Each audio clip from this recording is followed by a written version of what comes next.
Once you've completed the previous steps, the next thing you will do in this process will take you to this spot right here where it will let you know that the application has authorized.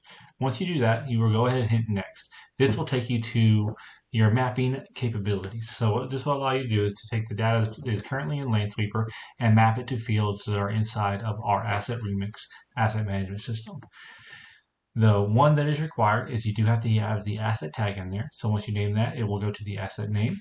All right, and then as you go through and select the different ones, you will have the different Lansweeper metadata selected, and you will match that up to the different ones. So asset name to asset name, serial number, purchase date, order number to order number, and so on. As long as you have that asset tag selected, you'll be able to go through.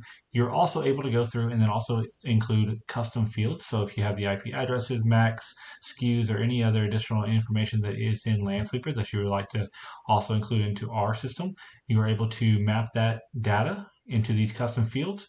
Once you have done so and you are satisfied with where everything is set to go, you will then hit save and proceed, and that will go ahead and start importing you to this next webhook section.